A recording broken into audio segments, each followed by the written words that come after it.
Buenas tardes, Uruguay y América Latina. Good morning, Australia. Mi nombre es José Arcos y actualmente ejerzo la presidencia de la Academia Nacional de Medicina del Uruguay. Este mes damos comienzo al ciclo de conferencias de este año, en el que tendremos una considerable participación de invitados extranjeros.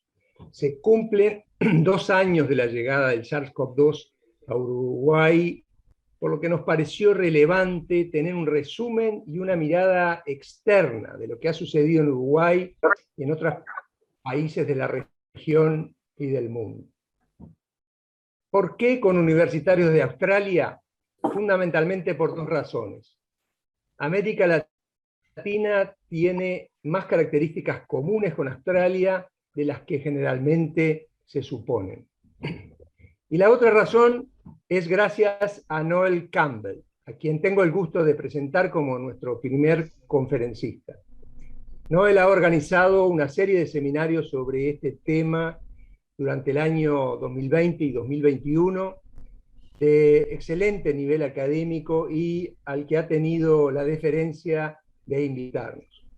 Hoy lo invitamos a él, quien conoce perfectamente a nuestra región, ya que ha sido embajador para Argentina, Uruguay y Paraguay durante muchos años.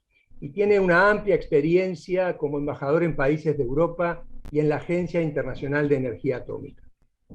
Es codirector del Centro de Estudios Latinoamericanos de la Universidad de Australia. También es un gusto presentar a Giselle Gallego, investigadora clínica y de salud pública de la Universidad de Notre Dame. Ha participado con un rol central en esta serie de seminarios y su producción científica incluye numerosas publicaciones en políticas de salud, traducción del conocimiento y en investigación en poblaciones marginadas culturalmente y lingüísticamente diversas. Comentarán estas conferencias los académicos Rafael Radi y Henry Cohen, quienes actuaron como coordinadores del Grupo Científico Honorario de Uruguay durante la pandemia. Antes de pasar el micrófono a Noel, les recuerdo que esta sesión científica será grabada y estará disponible en nuestro sitio web, y les pedimos que el micrófono de todos esté apagado durante la conferencia, luego de escuchar a los comentadores, y si no estamos demasiado cerca del partido Uruguay-Perú, daremos lugar a preguntas y la correspondiente respuesta. Noel, adelante. Muchas gracias, José. Voy a intentar compartir mi pantalla primero, así que tenga un poco de paciencia y trato de...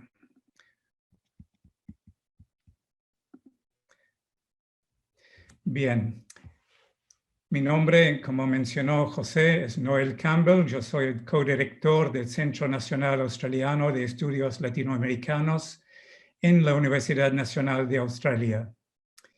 Y es verdaderamente un gran placer para mi colega Giselle Gallego de la Facultad de Medicina de la Universidad de Notre Dame y para mí unirnos a los miembros de la Academia Nacional de Medicina esta tarde.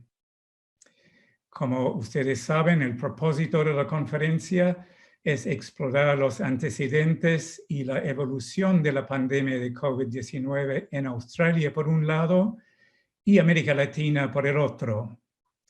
Como mencionó José, fui embajador de Australia con base en Argentina desde 2014 hasta 2018, acreditado simultáneamente en Uruguay. Así que debo decir que es un enorme placer volver a estar en compañía, aunque virtualmente, de los compañeros rioplatenses. La conferencia de esta tarde tiene su génesis, como mencionó José, en una serie de 5 seminarios web a fines de 2020 sobre el impacto de COVID-19 en la salud pública en América Latina, en los cuales participamos tanto Giselle como yo. La serie analizó la experiencia de 6 países latinoamericanos: Brasil, Chile, Costa Rica, Cuba, México y Uruguay.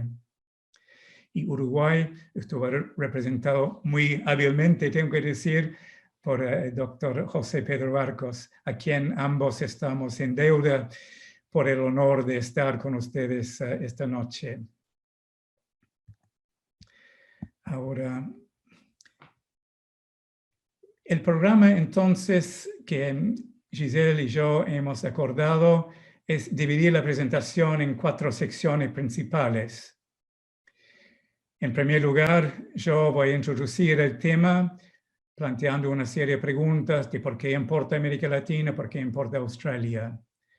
En segundo lugar, le daré la palabra a Giselle Gallego para que aborde la parte más sustantiva, digamos, del programa, que es la evolución del COVID en Australia y América Latina.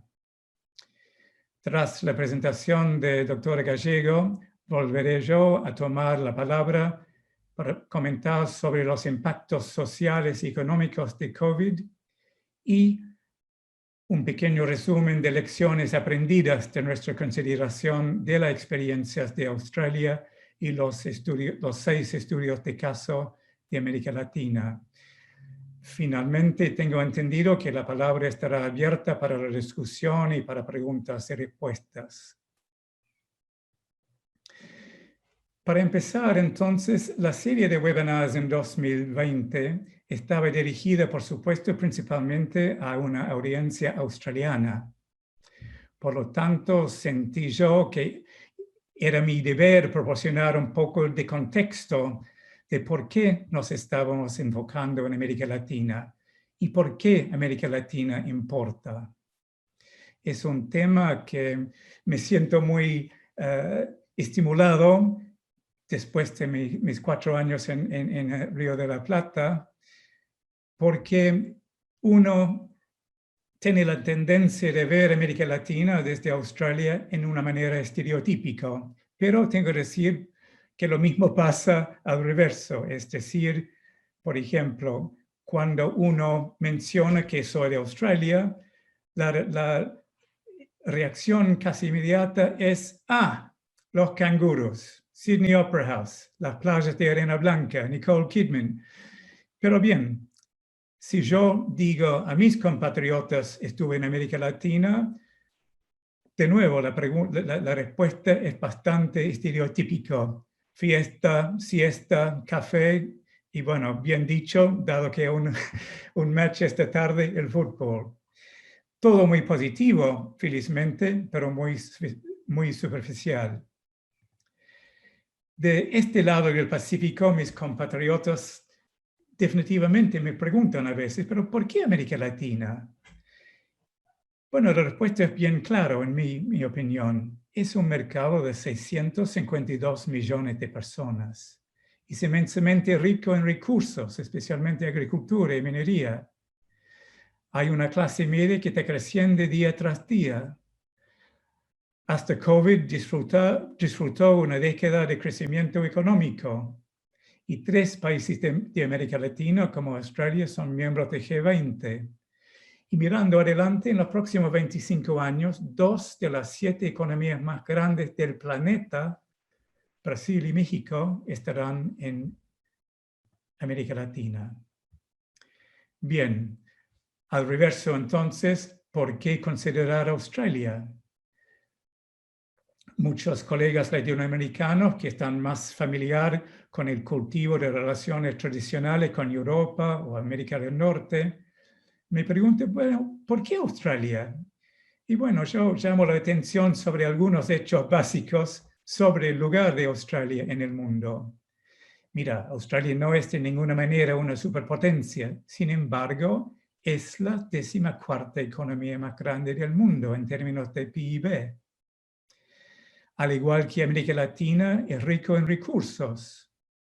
Está clasificado como la 11ª nación socialmente más avanzado en el índice de progreso social global. Y hasta la pandemia tenía 28 años de continuo crecimiento económico, es decir, una generación de jóvenes que no saben lo que es una recesión. Así que teniendo en cuenta su diversidad, sus recursos naturales, su potencial social y económico, está claro desde cualquier punto de vista que tanto Australia como América Latina importan.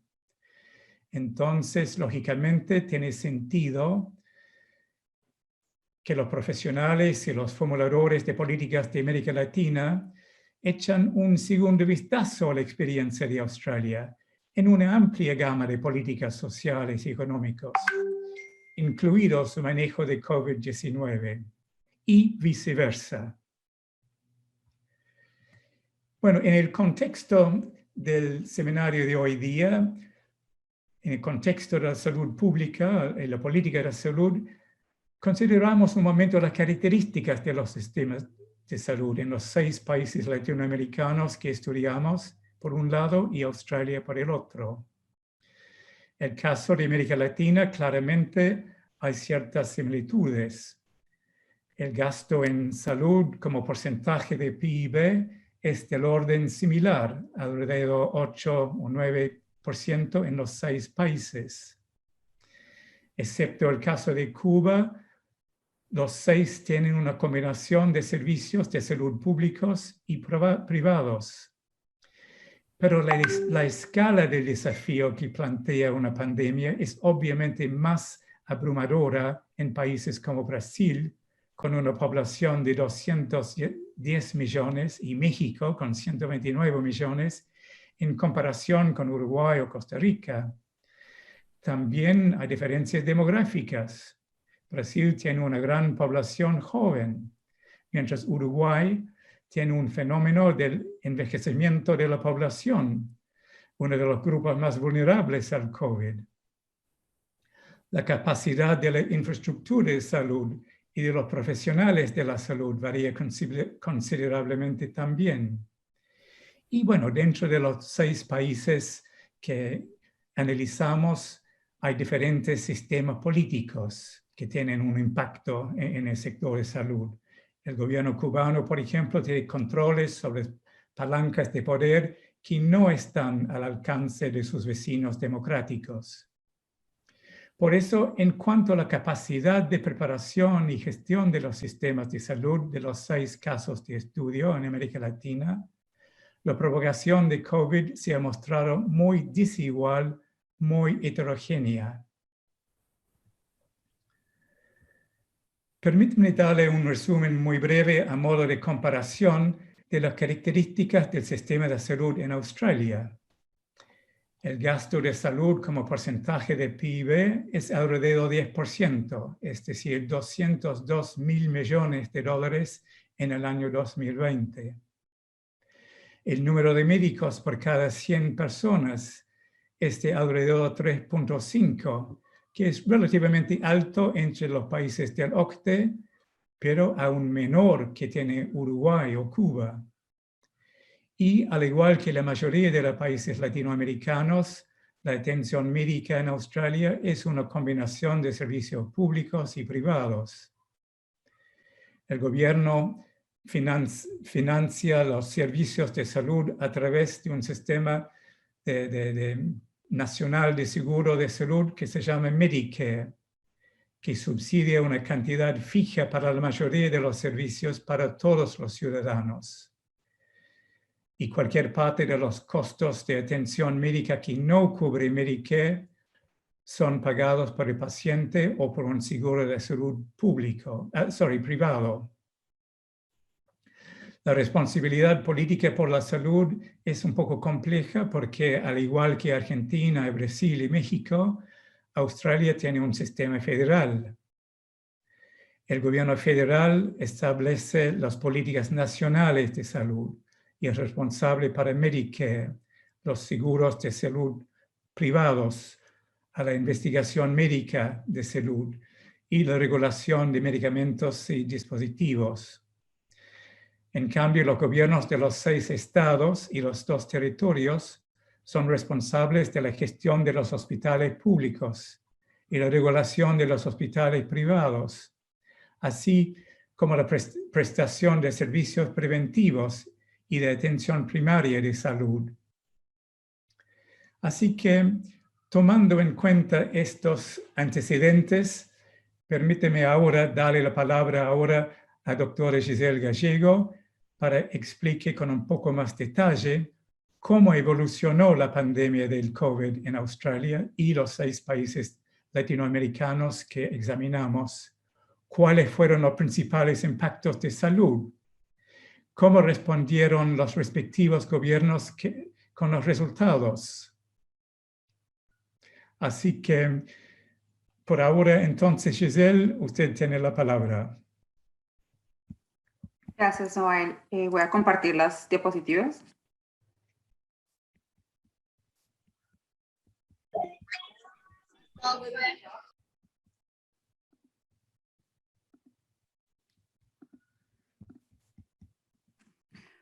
Primero, muchas gracias por la invitación. Yo también me encuentro en Sydney, en la tierra del pueblo Wurundjeri, de la nación de Eora. Nosotros tenemos la responsabilidad ahora de siempre reconocer que estamos en tierra aborigen y que siempre será y siempre ha sido tierra de las primeras naciones en Australia.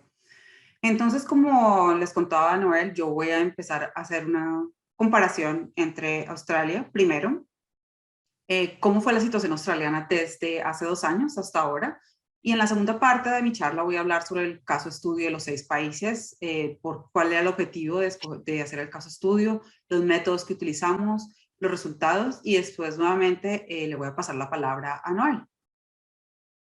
Entonces, como en todas las partes del mundo, tuvimos éxitos y fracasos, ¿no? Entonces, la fase inicial, que fue hace 2 años, parece mentira que fue realmente hace 2 años, pero inicialmente algo que fue muy positivo es la creación de un gabinete nacional. ¿Eso qué implica? Que que tanto la nación, la parte federal como los estados, todos estaban de acuerdo, que todos los partidos políticos estaban en la misma, todos estábamos diciendo, sí, esto es lo que vamos a hacer. O sea, todos estábamos juntos. En esa palabra de we're all in this together, realmente estábamos en esa fase. La segunda decisión clave que se tomó en Australia fue el cierre de fronteras internacionales y una cuarentena obligatoria. Entonces, eso fue algo un poco de un momento para otro. O sea, inicialmente la gente que llegaba a Australia, entonces se les decía, por favor, estén en casa 2 semanas, entonces era algo voluntario, la gente se quedaba, lo que se dio es que la gente no cumplía, la gente llegaba a su casa y después los encontraban en el supermercado o en sitios públicos, entonces obviamente no funcionó. Se toma la decisión de cerrar la frontera, pero es una decisión bastante compleja. ¿Por qué? Porque al cerrar la frontera solo pueden ingresar a Australia ciudadanos y residentes permanentes y después se introducen un número máximo de personas que pueden entrar cada semana a Australia, lo cual crea una situación de crisis donde más de 50,000 australianos quedan en el extranjero sin poder regresar a casa. ¿Qué pasa entonces? Se introduce, como ven en esta foto, se introduce una cuarentena en los hoteles. Es decir, que la persona llegaba a Australia, las fuerzas de defensa, o sea, la Armada Australia, los recibía y los llevaba, los escoltaba literalmente a un hotel y allí se quedaban por 2 semanas sin tener contacto con nadie. Realmente estaban en lo que antes se conocía como una cuarentena. También se implementaron medidas de mitigación como distanciamiento social y confinamientos. Entonces, por ejemplo, vemos que esto es un autobús en Sydney donde se ponen estas etiquetas donde se dice usted se puede sentar acá, no se puede sentar acá. Se reducen el número de personas que pueden viajar en transporte público. O sea, cosas que realmente ocurrieron alrededor del mundo, ¿verdad? También hay una cuarentena como la que se vivió en otros países del mundo, a pesar de que fue mucho más corta, porque obviamente al cerrar las fronteras la idea era que iba a haber menos flujo de COVID hacia Australia. Inicialmente todas las decisiones eran basadas en cierto nivel de evidencia y por expertos en salud. Todos están involucrados a nivel, en cada estado todavía tenemos expertos de salud en cada estado y cada estado tiene una unidad de salud pública que se encarga de monitorear los casos que se presentan, de monitorear dónde están las personas y cómo es el flujo. Inicialmente había una detección rápida porque claro, cuando hay pocos casos, básicamente uno sabía cuántos casos había diariamente en Australia, cuántos casos esos casos habían contagiado, dónde exactamente estaban, había mapas donde uno básicamente sabía si el vecino no tenía COVID dónde se contagió, si se contagió en el supermercado, si se contagió en el... O sea, sabía exactamente dónde estaba y había un seguimiento y un rastreo al máximo donde sabíamos realmente dónde estaban todos los casos. Sin embargo, lo que se vio es que había una baja reserva de suministros, es decir, no había protección, no había suficientes tapabocas, no había suficiente capacidad de patología, no hubo una preparación, a pesar de que ya se estaba viendo lo que estaba pasando en Europa y lo que obviamente estaba pasando en China desde diciembre del 2020, y hay quienes dicen que estaba pasando en China desde noviembre. O sea, nosotros tuvimos una alerta antes que cualquier otro porque se sabía que estaba pasando en China. Y el primer caso, el caso Sentinel, que llegó precisamente a Australia, llegó en un vuelo de Wuhan. Entonces teníamos una conexión de una forma u otra cercana a los casos de COVID. Y a pesar de todo, inicialmente hubo como una cosa que era, está pasando allá, pero no nos va a pasar a nosotros, ¿verdad? Entonces después pasó algo muy interesante, y es que al cerrar la frontera, sí hubo brotes, estuvimos yo creo que un mes, 2 meses en cuarentena rígida, pero no como en otros países. Y después entonces se pasó de una política que decía, bueno, vamos a tener un poco de casos, a vamos a exterminar el COVID. Y por eso resalto el cero COVID. No era una política que se tenía desde el principio, sino que se llegó ahí por cosas del destino, diría yo, y por suerte. Entonces hay una baja incidencia en Australia con una tasa de mortalidad de alrededor de 1%. O sea, yo por un año no conocía a nadie que tuviera COVID, mucho menos una persona que muriera de COVID en Australia. Entonces empiezan en Estados Unidos, en Europa, todo el mundo que Australia es la respuesta perfecta al COVID, porque no existe el COVID en Australia. Tenemos unos cierres breves, pero si ustedes ven las fotos, realmente está en Australia en mayo de hace 2 años. Ustedes ven gente aglomerada, gente en las playas. Yo asistí a obras como Hamilton, a partidos de básquetbol, todo era como estábamos viviendo en un 180 del resto del mundo. Y sí, aparecen ciertos brotes repentinos, se cierran y todo muy bien hasta agosto del 2020, donde en la ciudad de Melbourne hay una fuga, o sea, un caso que llega a un hotel en cuarentena, entra en contacto con alguien y, como decíamos en Australia, se escapa el virus, crece rápidamente y ellos tienen que entrar nuevamente en una cuarentena rígida, pero solo en Melbourne y después en Victoria. ¿Qué demostró eso?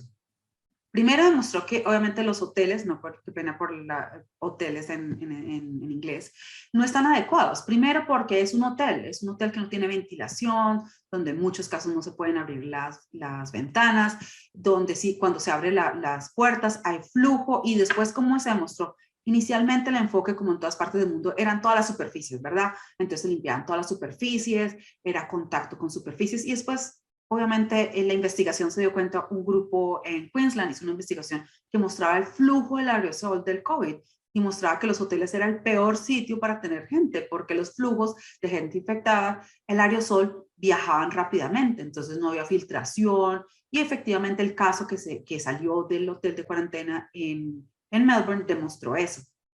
Después entonces pasó algo que pasó en todas partes del mundo, y es que los roles y las responsabilidades no estaban claros, y es un término en inglés que llamamos backpassing, que es pasar como una cubeta de un lado al otro. Entonces empiezan, con esa fuga se demostró que entonces el Estado de Victoria decía, no, pero es que la cuarentena tiene que ser un rol y una responsabilidad del Estado federal.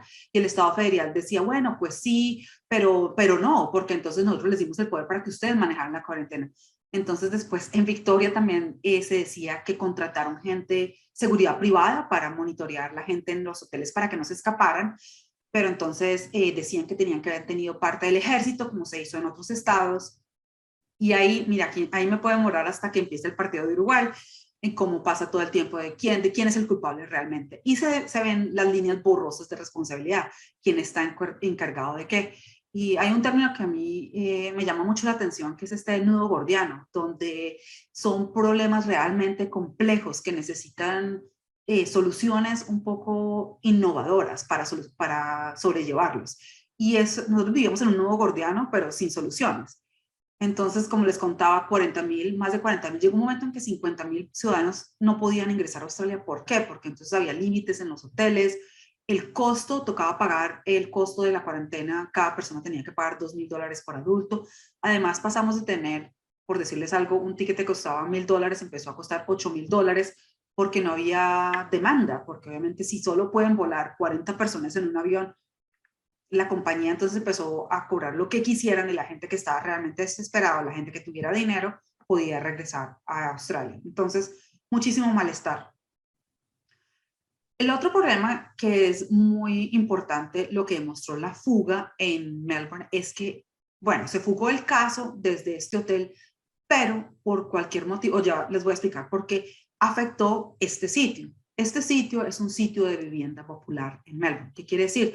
Que es donde es vivienda que da el gobierno a poblaciones de escasos recursos, o en muchos casos a gente que viene como refugiados, o por decirles algo a madre, o sea, gente que está en riesgo de que si no tienen una vivienda van a tener más problemas. Entonces, cuando se fuga el COVID del hotel, afecta inicialmente a estas torres.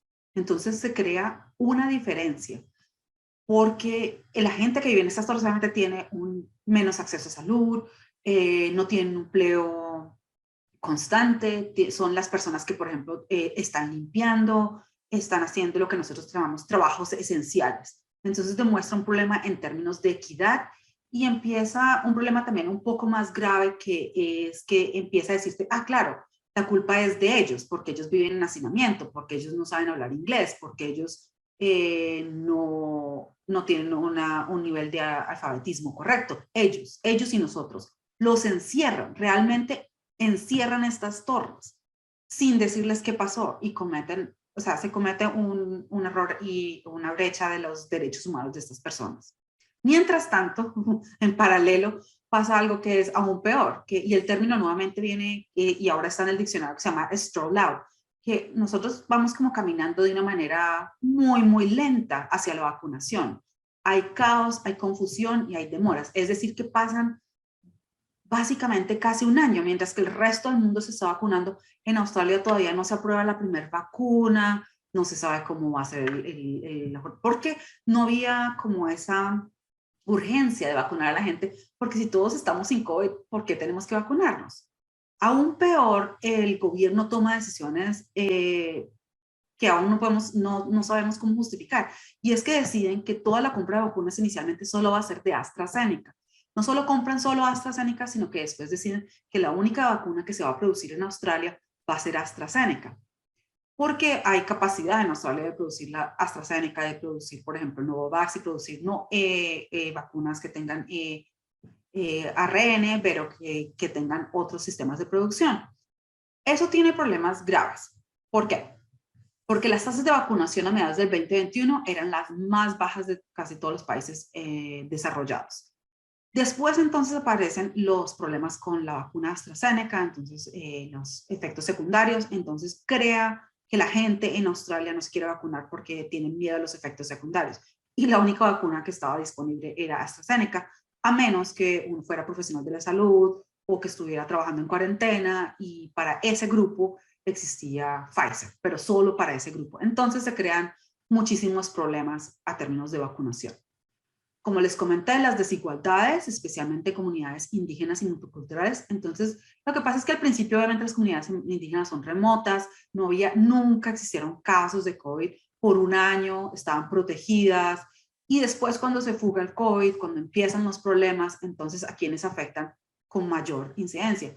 A las comunidades multiculturales. Nosotros tenemos en Australia 30% de las personas que viven en Australia han nacido en otro país y hablan otro idioma que no es inglés en sus casas. O sea que realmente somos un país multicultural.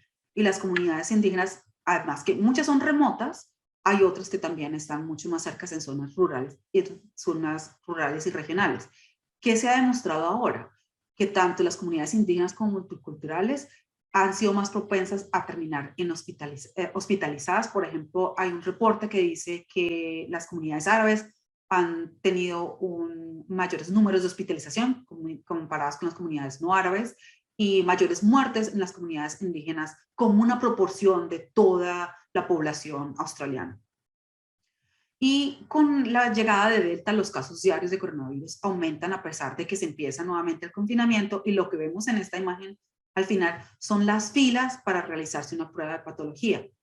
Hay que decir en este momento que hasta diciembre del 2021 en Australia solo se podía hacer pruebas de PCR de COVID y todas se producían, tenía que ir uno a un laboratorio que ya sea privado o contratado por el gobierno o directamente por el gobierno, que obviamente los costos son altísimos y crea por ejemplo, muchas enfermeras, mucha gente que estaba trabajando en el sistema de salud, entonces es enviado a realizar estas pruebas, entonces crea un caos en el sistema de salud.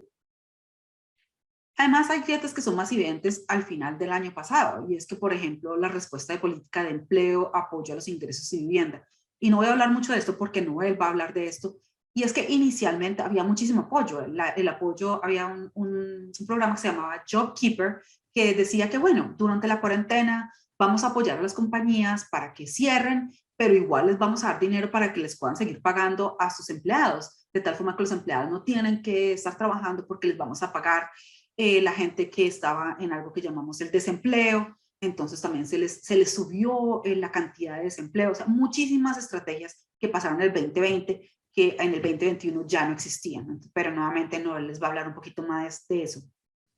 Empiezan totalmente las fallas de comunicación y las estrategias cambiantes y mensajes contradictorios. Entonces empezamos una guerra entre los estados donde Nueva Gales del Sur, donde se encuentra Sydney, obviamente el estado más poblado, empieza una guerra contra Queensland, que es otro estado en el norte, que es menos poblado, pero es donde ocurre todo el turismo, se cierran las fronteras internas, entonces cada estado decide que va a hacer sus propias reglas, entonces uno viajaba a un estado y no tenía que utilizar tapabocas, pero tenía que hacerse prueba de COVID, en el otro no tenía, o sea, fue un caos total, empieza una tensión federal donde también se politiza la pandemia, entonces el Estado federal en este momento es de liberales, mientras que el Estado donde yo estoy, que también de nuevo es liberal, pero en otros estados es el Partido Laborista, entonces ya empieza la política a jugar, que claro, los laboristas no saben cómo manejar, no, pero es que los liberales, entonces se crea un caos total en términos de que ya no estamos todos juntos en esta pandemia, sino que ya todos estamos separados. Las respuestas se vuelven lentas para preparar el sistema de salud para brotes grandes como Delta y Omicron, y entonces, por ejemplo, tenemos que cancelar todas las cirugías que no sean de emergencia. Entonces, por mucho tiempo, si yo tenía que hacerme una cirugía para las cataratas, o tenían que reemplazarme mi cadera, o tenía que tener rodillas, o sea, cosas que hacemos normalmente, sobre todo en ortopedia, no se podía porque toda esa gente se desplazó al sistema de salud para cuidar pacientes con COVID.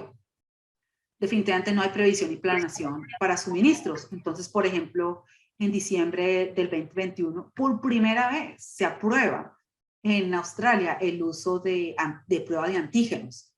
Y se decide que entonces ya no todo el mundo tiene que tener una prueba PCR, sino que pueden tener una prueba de antígenos. Y perfecto. ¿Y qué pasa después? Que como en la foto que se ve en esa imagen, no existe, se agotan totalmente las pruebas de antígenos, pero estamos hablando en Australia, se volvió lo que llamamos nosotros los juegos del hambre. Si alguien ha visto la película, ha escuchado de la película, realmente se volvió una batalla, entonces la gente pagaba hasta $100-200 por una prueba de antígeno, porque realmente no existían, porque se agotaron totalmente. Se crearon páginas web donde entonces habían mapas donde decían, bueno, hoy si usted va a estos sitios, y la gente entonces corría como loca a hacer filas para tratar de conseguir una prueba de antígeno.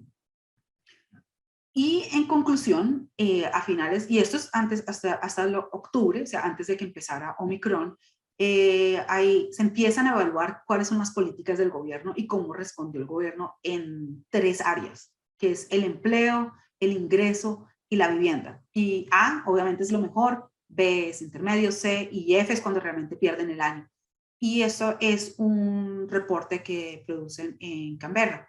Y como verán ustedes, obviamente el único más o menos es el estado de Tasmania, que es una isla como Australia, que estuvo por muchísimo tiempo cerrado y que tiene una población muy pequeña y de una forma manejable, pero que tuvo de una forma u otra unas políticas más fuertes que les ayudó a conllevar, por ejemplo, que menos gente estuviera sin empleo, que menos gente tuviera bajos ingresos. Pero bueno, ahora con lo de Omicron y con todo lo que está pasando, yo creo que esto va a ser clave en términos de los determinantes sociales de salud. Y como les decía, bueno, el antes y la ahora. Entonces, ahora qué ha pasado, que tenemos Omicron, empezó nuevamente en diciembre y en enero, tenemos un pico. Entonces ocurrió que finalmente ahora sí hay gente que ha tenido COVID en Australia, y 1 de cada 8 residentes ha sido infectado. Los números de casos son altos, al menos 1 de cada 5.000 residentes ha muerto, que es bajo. Y básicamente, ¿por qué es bajo? Porque cuando llegó el brote real de Omicron, ya el 95% de las personas mayores de 16 años habían sido vacunadas. Entonces, en ese sentido, nos llegó como lo que pasó hace un año en otros países, pero ya estando vacunados. Entonces, lo que pasa es que hay menos gente en las unidades de cuidado intensivo, menos gente hospitalizada, pero más gente en la comunidad infectada.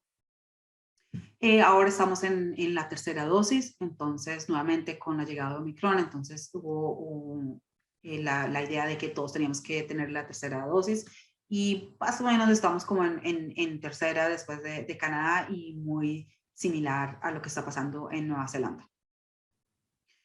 Y que vamos a la parte segunda, que es el caso estudio. Entonces, en este caso, utilizamos el caso estudio. Esto es un estudio de investigación que realizamos con la Universidad Nacional de Australia y con un colega que se llama el profesor Luis Salvador Carulla, que es un psiquiatra, y él tiene esta metodología que se llama aprender en el instante a través de seminarios en línea.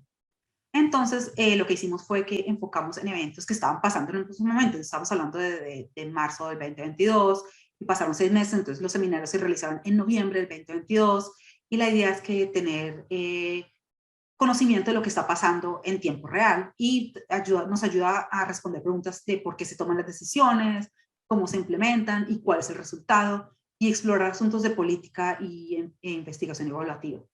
El muestreo, o sea, la muestra, el enfoque era de estudio de caso instrumental colectivo, es decir, que no es solo un país, sino varios países de América Latina que sean diferentes en términos de población, de geografía, de cómo se financia la salud, de muchas cosas. Entonces, estos países fueron seleccionados, y los que incluimos, los voy a mencionar. Teníamos 2 fuentes, entonces lo que hicimos fue hacer como una revisión de los documentos que estaban disponibles a nivel público, y la segunda, la serie de seminarios de la cual Uruguay participó. Y la idea era que, bueno, cuál era la respuesta que tenían, utilizarla como una herramienta crítica y comprender lo que estaba pasando en tiempo real. Y la publicación sobre lo que se realizó, que Luis había realizado con países en Europa, fue como la base para este estudio. Los países que escogimos, en ese momento recuerden que estamos hablando del 2021, entonces ya esto ha cambiado. Escogimos Brasil, Costa Rica, Cuba, Chile, México y Uruguay. Y teníamos informantes claves por cada país. Entonces teníamos, en la primera oleada teníamos 6 expertos, y después de un año que se realizó hace un par de meses, realizamos un seguimiento de qué fue lo que pasó. Entonces primero les voy a hablar sobre la primera ola. Entonces los voy a llevar vamos a entrar al pasado, hace 2 años, qué fue lo que pasó hace 2 años. Entonces, inicialmente en Brasil, las cosas que funcionaban es que ellos desarrollaron, todos sabemos lo que pasó en Brasil, las muertes, las imágenes caóticas, la política y muchas cosas. Pero obviamente hay cosas que sí funcionaron. Por ejemplo, la herramienta de apoyo a la toma de decisiones en respuesta a la pandemia a nivel local, y este es el documento donde se apoya la respuesta local, porque obviamente sabemos que a nivel nacional era un caos. En Chile hay coordinación entre servicio público y privado para prestación de servicios, porque sabemos que ellos tienen un sistema donde la prestación de servicios es tanto privado como público. Lo que hicieron es que, por ejemplo, pero hicieron un acuerdo para que las camas que estaban en el servicio público, en el servicio privado, tuvieran acceso a pacientes de COVID, para tener más accesos a más camas para pacientes de COVID. En Costa Rica, obviamente, hubo pruebas había el desarrollo de pruebas y mucha coordinación, el desarrollo de un número único por persona para poderles hacer seguimiento. En Cuba, la planificación central, todo el mundo tenía acceso a pruebas gratis. También se me olvidó comentar esto, pero en Australia todas las pruebas son gratis hasta este momento, a menos que sean pruebas de antígeno que se compren en privadas.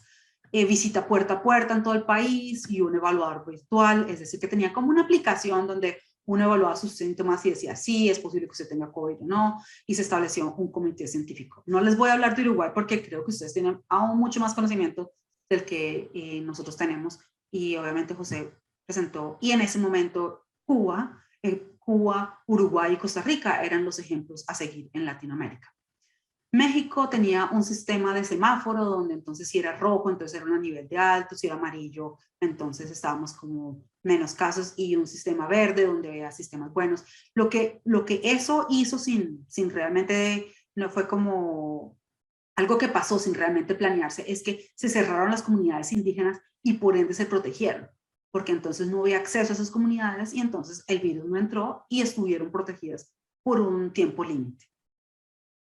Nuevamente, como les comenté, entonces empezaron en ese momento, Lancet, JAMA, todo el mundo a decir que Cuba, una respuesta increíble a la pandemia. Igualmente en Uruguay, esto es del British Medical Journal, donde dicen que Uruguay le ganó la batalla al COVID y explican cómo, o sea, realmente son como los ejemplos a salir a relucir, no solamente en Latinoamérica, sino ejemplos para el mundo. La otra parte que ocurre, y es que el impacto no solamente es por el COVID, no solamente es por el COVID en las muertes, en la hospitalización, sino porque obviamente con estas cuarentenas rígidas y sobre todo tan largas en muchísimos países, entonces el impacto en la salud mental. Entonces, ¿qué se ve? Un aumento en la violencia doméstica, la violencia de género, en el consumo de alcohol, síntomas de depresión y ansiedad, y falta de servicios de salud mental en la mayoría de los países. Entonces, en Brasil, ellos desarrollan, por ejemplo, un apoyo a la salud mental de los profesionales de la salud, porque obviamente en este momento están, lo que pasa que es el término que utilizamos, el burnout, donde la gente está trabajando 24 horas y lo único que ven son pacientes de COVID, tienen que tomar decisiones de quién tiene acceso a una unidad de cuidado intensivo, y realmente es un impacto bastante duro en la salud mental de los profesionales de la salud. Entonces, en Brasil desarrollan herramientas para darles apoyo. En Chile, como ellos han tenido terremotos y han tenido tantos problemas, ya tenían una herramienta que simplemente adaptaron, que se llamaba el Plan de Salud Mental, se llamaba Saludablemente. Y es una plataforma virtual que la tiene acceso, donde pueden recibir consejería. Esto fue hace un año. Ahora muchísimos países han desarrollado muchísimas herramientas, pero en esa época eran las dos herramientas que se habían desarrollado.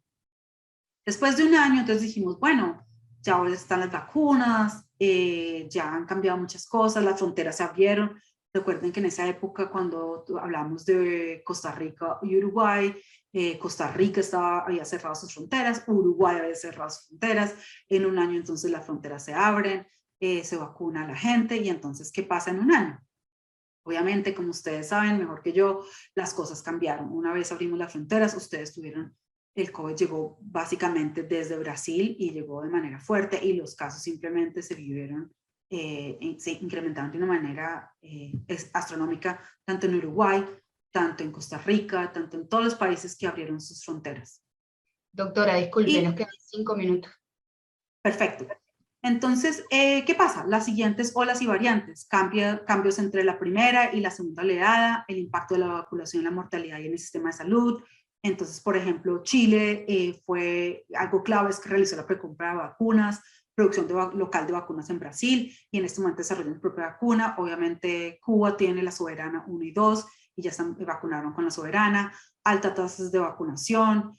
Sin embargo, existe lo que llamamos nosotros el fracaso moral, y es que lo que vimos es que cada uno decidió, bueno, yo consigo todas las vacunas que pueda y yo vacuno los que yo quiera y los que yo pueda, y empezó la guerra por las vacunas, y había una falta de coordinación de vacunación, insumos, políticas y economías de la salud. Entonces, ya casi para terminar, vemos que nuevamente Chile, Uruguay, altas tasas de vacunación comparadas contra otros países que no tienen acceso a vacunas, que realmente tienen bajas tasas de vacunación, y eso va a tener un impacto, porque obviamente somos un estado, estamos fluidos, somos una economía global, entonces hasta que no esté todo el mundo vacunado vamos a tener brotes todo el tiempo. La pandemia en la sombra, es decir, por ejemplo, no solo en Australia, en Latinoamérica, pero es que mucha gente dejó de recibir servicios de salud, porque o tenían miedo a ir a un hospital o porque realmente no tenían acceso. Entonces, por ejemplo, en Australia hay mucha gente que dejó el tamizaje tanto para cáncer de mama, para cáncer de colon, enfermedades crónicas, muchas cosas. Entonces vamos a ver esa pandemia en la sombra de ahora la incidencia o muchos más casos de enfermedades crónicas, de problemas porque no se detectaron a tiempo. Y es lo que estamos viendo ahora, es lo que se llama el COVID a largo plazo, o sea, gente que contrajo el COVID y que a 1 o 2 años está sufriendo esas consecuencias y que necesitan accesos especiales a salud. Y bueno, obviamente el impacto en la salud mental. ¿Y cómo es esta nueva normalidad en la que estamos viviendo? Y lo otro, la política versus la política es la política de salud versus la política en términos de que se utiliza el COVID como una herramienta en la política. Y los desafíos, bueno, obviamente, y Noel va a hablar mucho más de esto, pero es la desigualdad económica, la crisis social prolongada por una pobreza extrema, los determinantes sociales de la salud, los problemas estructurales profundos y la inestabilidad en muchos de los gobiernos. Y básicamente para terminar mi parte, quería resaltar que es importante asegurar una estrategia de comunicación nacional. O sea, todos entendimos que la comunicación es clave en esta pandemia y lo va a ser de ahora en adelante, que tenemos que tener clave esos mensajes y que no podemos politizar la pandemia, porque obviamente si le hacemos eso, creamos problemas, que es necesario equilibrar la integración de enfoques económicos. Y nuevamente, Noel va a hablar un poco más de la parte económica y los impactos adversos de la pandemia más allá de la salud, incluida la salud mental, pero obviamente la educación. Yo tengo un proyecto en Bolivia sobre el impacto de la pandemia prolongada, 2 años en los que los niños no asistieron al colegio y el impacto que ha tenido en los niños, no solo en su salud mental, pero su aprendizaje. Y básicamente termino por darle el agradecimiento a todos los participantes de los seminarios y a las universidades que hicieron parte de estos seminarios. Estas son las fuentes a las que me refiero en la presentación y mi contacto, y con esto ahora le paso nuevamente la batuta a Noel para que nos cuente sobre las lecciones. Gracias. Muy bien, muchas gracias, Giselle. Muy comprensiva su presentación. Espero que me quede algo para decir al fin, pero déjame volver a compartir la pantalla.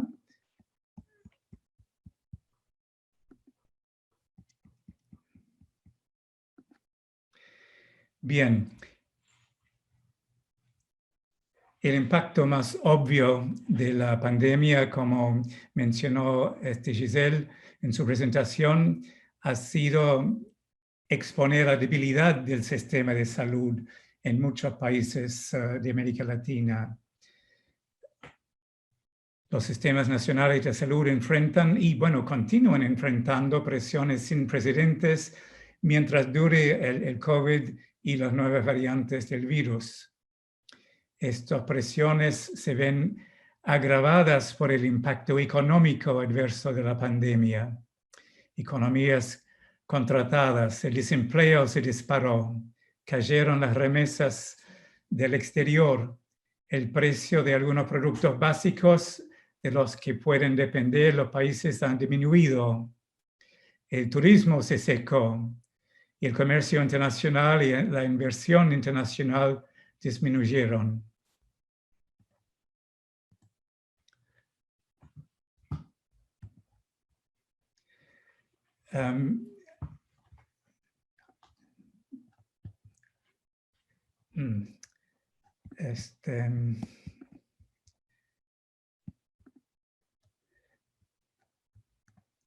Ok, estoy tratando de buscar el diapositiva siguiente ya.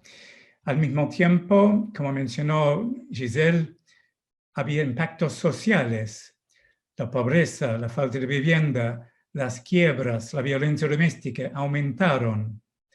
Y de los más afectados, las poblaciones más vulnerables, incluidos en particular los ancianos, los pueblos indígenas y las comunidades de migrantes, están particularmente en desventaja. Es inevitable, todos esos factores tuvieron un impacto negativo, como mencionó Giselle, en la salud mental de los ciudadanos. Así que, en resumen, a pesar de que el enfoque de la serie de seminarios web que hicimos, y de hecho la conferencia de esta tarde, son los impactos de COVID en la salud, y las políticas de la salud, la otra conclusión importante es la interconexión del impacto en la salud de COVID con los resultados sociales y económicos. Obviamente, algunos aspectos de la respuesta de los gobiernos funcionaron mejor que otros. Permítanme referir a un par de ejemplos que Giselle también citó como positivos. Tanto en América Latina como en Australia, los aumentos en la financiación del sector de la salud para hacer frente a la pandemia han ayudado a fortalecer la capacidad local. En Chile y Uruguay surgió una estrecha cooperación entre hospitales públicos y privados para maximizar la disponibilidad de camas.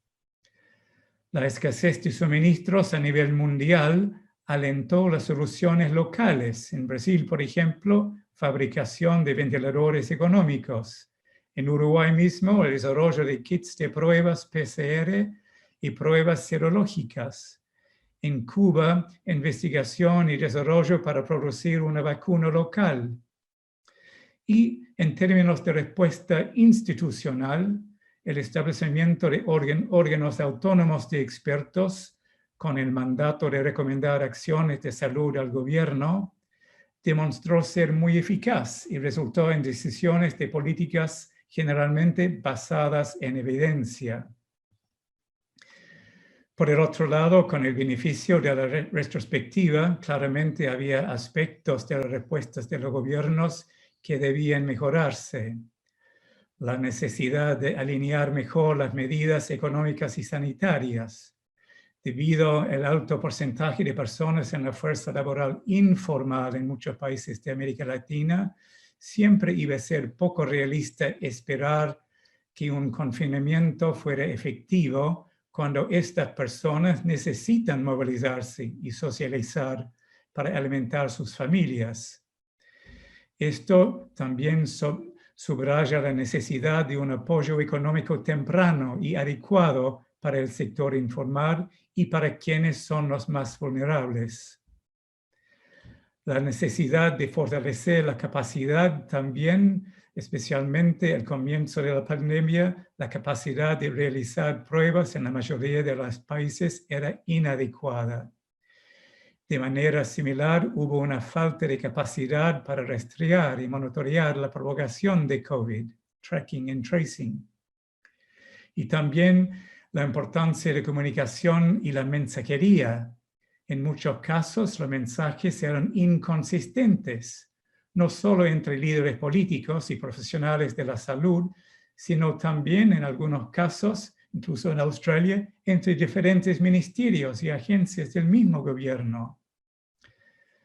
Así que mirando hacia el futuro, claramente hay lecciones que aprender de las experiencias de manejo de COVID en Australia y los seis países latinoamericanos que fueron objeto de estudios de caso. Como comentario general, está claro que no existe una solución única para todos. Efectivamente, la pandemia ha demostrado que es una crisis que se presta a respuestas no convencionales. Sin embargo, hay lecciones genéricas que se prestan a una aplicación más universal para enfrentar el COVID y, de hecho, cualquier pandemia futura. La planificación anticipada y la preparación son esenciales, lo que incluye fortalecimiento de la vigilancia, la capacidad de prueba y la capacidad de rastrear y monitorear. También capacitación de proveedores de servicios de salud, mantener los servicios esenciales para ralentizar la transmisión, proporcionar suficientes camas y servicios de emergencia para aquellos que contraten COVID y contar con un marco para gestionar el acceso y la distribución de vacunas. Otra lección es que las políticas económicas y de salud deben estar estrechamente alineadas, incluyendo la necesidad de asegurar que el desarrollo de políticas de salud se basen en la evidencia. También respetar la autonomía de órganos consultivos científicos encargados de recomendar acciones sanitarias. asegurar que las decisiones de salud no sean anuladas por la política y reconocer la interconexión de la política sanitaria, social y económica, y en particular a través de medidas para brindar apoyo económico a los trabajadores, incluido el sector informal y las poblaciones más vulnerables. Otra lección es integrar políticas nacionales, involucrar todos los actores nacionales, por ejemplo, los actores nacionales claves, y ser continuamente monitoreados y evaluados, y asegurar que implementación sea de una manera temprana, una manera rápida, una manera decisiva. También otra lección es la importancia de la voluntad política. En Australia, por ejemplo, se reforzó esto al tener unidad bipartidaria desde el principio a las medidas de enfrentar COVID. Y en todos los países la voluntad política es esencial, obviamente, para garantizar asignación de fondos adecuados al sector de la salud, incluso para inversión en investigación, inversión en formación de profesionales, inversión en cuidar y proteger a los trabajadores de la salud, y inversión en programas de atención primaria y salud mental. Finalmente, debe haber mensajes claros y consistentes entre y dentro de los gobiernos. Así que disculpe que ese resumen fue un poco rápido, porque estoy muy consciente del tiempo. Como ofreció Giselle, también, por favor, comuníquense con nosotros si hay algo que les gustaría hacer, cuestionar o hacer seguimiento de la conferencia. Estaremos encantados de continuar la conversación. Así que por el momento, muchas gracias una vez a la Academia por la invitación. Ha sido muy estimulante estar con ustedes. Y ahora creo que vamos a dedicar un poco de tiempo a comentarios a las presentaciones. Muchas gracias.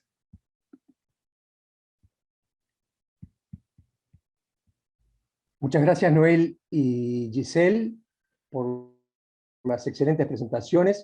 Rafael o Henry, ¿quién quiere empezar? Empiezo yo, si te parece, Pedro. Perfecto. Bueno, en nombre de ambos, agradezco a la Academia, felicito a las autoridades salientes, Graciela y toda su directiva, que hicieron una tarea estupenda en el momento más difícil, probablemente, por lo menos desde que yo estoy en la Academia, y también a José Pedro de la al nuevo equipo, le deseo el mayor de los éxitos. Han empezado de forma inmejorable con estos dos grandes invitados que nos hablan desde Australia. Podríamos estar, no hasta que termine el partido, sino hasta que termine el próximo partido, hablando de este tema, de las similitudes y las diferencias entre los países australianos y el uruguayo, y todavía si empezáramos a hablar de los otros países que mencionaron sería tremendo. Solamente algunas cosas que me pueden parecer importantes de empezar a destacar para que después Rafael entre más en profundidad con otros comentarios que ya sabemos nos tienen acostumbrados a los mejores y a los más profundos. Como decía, entre Uruguay y Australia hay similitudes, y algunas importantes podrían estar relacionadas con la dificultad, la conciencia de la dificultad de las lesiones iniciales, cuando algunas cosas se sabían de otras pandemias viejas, pero de este coronavirus se conocía muy poco, ¿verdad? Y estábamos observando qué pasaba en el mundo para saber cómo podíamos actuar nosotros. Las medidas clásicas que se tomaron, apenas se fue conociendo un poco cómo podía evolucionar esta enfermedad, fueron realmente muy parecidas, ¿verdad? Y en todo lo que significa con la detección, el seguimiento de los pacientes. Una cuestión muy importante, que fue que ambos países nombraron a Australia su gabinete, y nosotros tuvimos el GACH, que Rafael y yo tuvimos el honor de integrar, y también muchos de los académicos que están acá presentes. Y eso permitió que hubiera una similitud que ya destaco y subrayo, que ambos países decidieron tomar decisiones tomadas basadas en la evidencia científica, y ese fue uno de los grandes aportes que puede haber tenido el GACH. También otras cosas importantes, como en el énfasis en las medidas no farmacológicas, ¿verdad? Y otras similitudes bueno, que seguramente Rafael va a querer enfatizar cuando empiezan a aparecer. Al principio tenemos una situación muy envidiable para el resto del mundo, por lo menos para el resto de América Latina, y luego por allá por noviembre del año pasado empiezan la situación de crisis con una cantidad de casos con el advenimiento de nuevas cepas. Llega un momento en que, igual que el resto del mundo, Uruguay tiene el desafío de conseguir las vacunas, y como país pequeño realmente es un desafío muy importante. Uruguay, a nivel de las autoridades y de los quienes teníamos la responsabilidad de aconsejarles, siempre tuvimos claro que era fundamental conseguir las vacunas de forma precoz, lo antes posible, pero sabíamos también que teníamos que enfrentarnos como país tan pequeño a una multitud de países más grandes y con más poderío económico que iban a entrar en lo que nuestra colega le llamó la guerra de las vacunas, aunque parece un poco fuerte, sobre todo ahora en este momento en que realmente el mundo está en guerra. Uruguay lo pudo resolver bastante favorablemente a mi criterio, y una vez que consiguió las vacunas tuvo un excelente proceso de vacunación con una logística muy bien estipulada, al grado tal que hoy tenemos 81% de la población con 2 dosis, pero que en realidad corresponde al 94% de la población objetivo que el gobierno o el Ministerio de Salud se había puesto como posibilidad de vacunar, y ya ha superado el 60% con dosis de refuerzo o tercera dosis. Después seguramente Rafael va a querer profundizar en este tema, pero al igual que ustedes estuvimos siempre preocupados, y lo manifestamos públicamente, en evitar la politización de la pandemia. Sabíamos que la politización de la pandemia le iba a hacer daño al país, y teniendo como uno de nuestros oradores a una persona que está a cargo de la política, no de las políticas, pero de la cátedra de Latinoamérica en una universidad tan importante, y que además fue embajador en Latinoamérica y que conoce muchas más cosas que nosotros, es muy interesante poder discutir la importancia de la politización y la importancia de la democracia, diría yo, en lo que fueron la toma de decisiones acertadas versus los países autoritarios o autocráticos. Creo que los resultados fueron francamente diferentes, y que en ese sentido también Uruguay y Australia se pueden dar la mano. Una frase que utilizaron es que no hay una solución única, y eso creo que es una gran verdad. Tanto al Paganini, a Raggi como a mí, cada vez que nos invitaban a hablar de otros países decíamos eso: nosotros no podemos proponer nada, Uruguay encontró estas soluciones, puede estar en lo bueno o en lo malo, pero es para Uruguay. También hay que decir que Uruguay, al igual que Australia, la pandemia lo encontró con un buen sistema de salud establecido de muchos años, con un sistema integral de salud ya bien fundamentado, fuerte, con una asistencia domiciliaria fuerte, una buena disponibilidad de test, que no era así el primer día, pero que rápidamente, gracias a que tenía un nivel científico muy bueno en varios de los niveles, Universidad de la República, Instituto Pasteur, etc., se pudo autoabastecer en ese momento tan difícil. Hubo una excelente coordinación entre la salud pública y privada. Los esfuerzos para evitar las crisis en los centros de terapia intensiva fueron muy importantes, tanto en lo que fuera en la ampliación de camas, en la provisión de equipamiento, y sobre todo en el gran problema que teníamos, que era la fatiga y la falta de personal en algunos momentos para enfrentar los momentos de mayor crisis. En el momento, por lo menos en los 15 meses que participó el GACH de esta situación, podemos decir seguramente que hubo una excelente interacción entre el gobierno y la ciencia, y ahí entramos con las lecciones y con los desafíos. Y Rafael, nadie mejor que Rafael como presidente de la Academia de Ciencias, para decirnos cuál es el desafío de mantener y de mejorar y de desarrollar a mayor nivel una participación permanente de la ciencia a nivel de los gobiernos. No podemos soslayar el tema de la salud mental. Entre nosotros está el académico Ricardo Bernardi, psicoanalista y psiquiatra muy reconocido en nuestro medio, que con un grupo de colaboradores desarrolló una tarea muy importante, y creo que nadie sabe todavía cuáles van a ser las repercusiones finales sobre la salud mental, así como ya se habló de los síntomas y de los síndromes post-COVID, ¿verdad? El COVID prolongado, etcétera, que mucho se va a poder hablar en el futuro. Como todo el mundo está bastante ansioso por saber cómo le va a ir a Uruguay, y no quiero demorarlo más, te pediría, Rafael, que hicieras uso de la palabra, y bueno, todo tuyo. Muchas gracias a todos.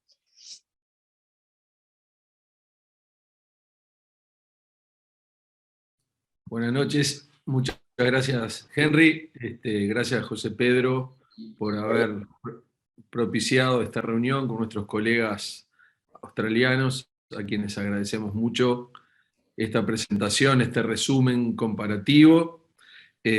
Yo voy a ser muy breve realmente, por la hora que estamos y por la calificación de esta audiencia, que no necesita demasiados descriptores de los elementos que quiero manejar. Sí quisiera decir 4 elementos para complementar el análisis que han hecho nuestros colegas y que ha hecho Henry.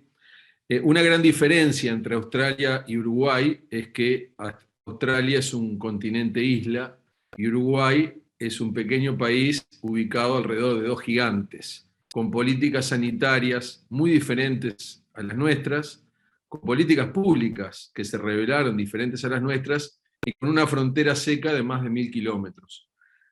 Nosotros desde el GACH planteábamos en noviembre de 2020, previo al inicio de lo que fue el comienzo de la gran y extendida primera ola, que Uruguay estaba teniendo el comportamiento de una isla, porque estábamos en la zona verde del índice de Harvard, no siendo una isla y con 2 gigantes que estaban en la zona roja del índice de Harvard.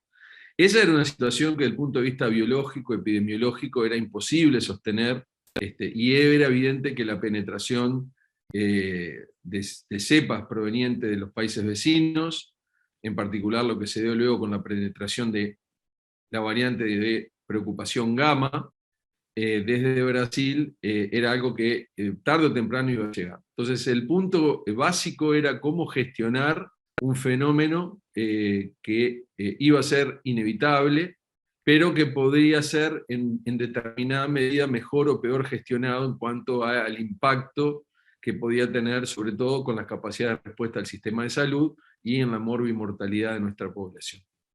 Entonces esa es una primera gran diferencia. No era fácil y fue un gran tema de discusión todo lo que era el tránsito de bienes, servicios y personas provenientes de Brasil y hacia Uruguay, dado que ese es un comercio muy activo que va por fuera de lo que es el aspecto turístico. Tiene que ver directamente con justamente la llegada de bienes desde y hacia Brasil.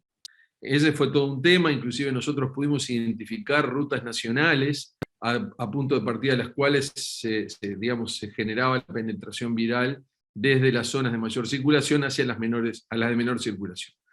Se careció de una política sanitaria binacional potente, más allá de que estaban los papeles. En la práctica fue muy difícil generar una política binacional espejo, sobre todo en las ciudades binacionales. Se avanzó en determinada dirección, pero no completamente, y eso creo que fue una falla a nivel mundial y de muchos continentes, donde distintos países ejecutaron estrategias de control y mitigación que no siempre fueron las mismas.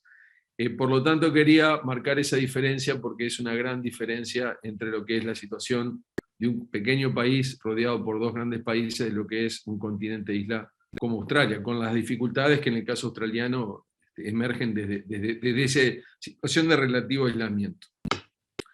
Uruguay, desde el punto de vista de la marcha de la pandemia, hoy podemos reconocer 4 grandes fases. Una primera fase extendida, de marzo hasta noviembre de 2020, donde nosotros estábamos en una zona de control relativo.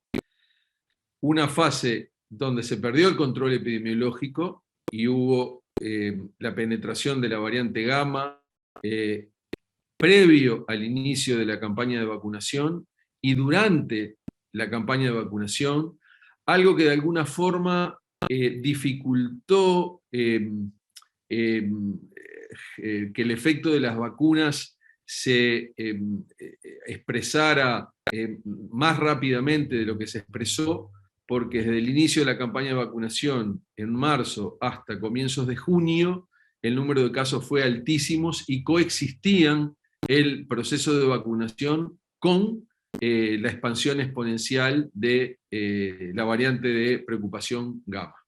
Es recién al comienzo de junio donde se desacopla por primera vez las interacciones humanas y la movilidad de los contagios. Ahí pasamos a la tercera fase, donde se retoma el control epidemiológico y donde, paradójicamente, en relación a lo que estaba ocurriendo en el resto del planeta, la variante Delta no tiene el impacto sobre el sistema sanitario que sí tuvo en varios otros países del mundo. Para nosotros Delta no fue realmente de gran impacto porque ahí el fenómeno de inmunidad vacunal más la inmunidad natural que se había obtenido por los índices de infección generó un proceso de control que se extendió prácticamente hasta diciembre de 2021, cuando ingresó la variante Omicron y generó lo que nosotros denominamos una cuarta fase, donde ciertamente se perdió nuevamente el rastreo, pero a diferencia de lo que había sido el impacto de gamma en hospitalizaciones y muertes, Omicron lo que generó fue una gran ola que saturó el primer sistema, el primer nivel de atención, pero no tuvo tanto impacto, o fue un impacto relativamente menor, quizás en una relación 1 a 10 de lo que hubiese sido sin la existencia del plan de vacunas. Sin el plan de vacunación, Uruguay podría haber llegado a tener entre 200 y 300 muertos por día en la ola de Omicron. Lamentablemente tuvimos días de 25 a 28, 30 muertos por día, pero que de todos modos, gracias a la protección vacunal, se había logrado atenuar, se logró atenuar ese fenómeno que hubiese sido realmente dramático, en un orden de un octavo a un décimo de lo que hubiese sido sin mediar la protección generada por las vacunas. Voy a mostrar una única diapositiva porque me parece importante para esta audiencia. Y es algo que nosotros vivimos en la interna de nuestro grupo, pero que ahora trabajos académicos lo demuestran. Y me parece particularmente relevante. Seleccioné 3 trabajos, 2 provenientes de los Proceedings de la National Academy of Sciences de Estados Unidos y 1 de PLOS One. Los 3 alineados con la idea de que en esta pandemia, de todas las acciones, las que correlacionan mejor con una respuesta de las poblaciones a la adherencia de las medidas de intervención no farmacológicas o el plan de vacunación, es la credibilidad en un sistema científico independiente. Esto es más potente que lo que pueda provenir de una autoridad de gobierno, porque ahí vamos al tema de la partidización y las posibles agendas político-partidarias. Entonces me parece que el concepto de trust, de confianza, que nosotros recibíamos en los primeros meses de la pandemia y como científicos nos llamaba poderosamente la atención, que la sociedad nos hablaba que los científicos le daban confianza, bueno, esa cadena de confianza, esa cadena de trust y de comunicación transparente, finalmente se ha podido demostrar que ha sido un elemento fundamental de una mejor respuesta en aquellos países que siguieron esto, como también fue el caso de Australia. Entonces creo que esto es significativo, hay que estudiarlo con mayor detalle y tiene que ver con el asunto de las cadenas de confianza. Para terminar, lo que decía Henry, el GACH trabajó incansable e infatigablemente en evitar la partidización de la pandemia.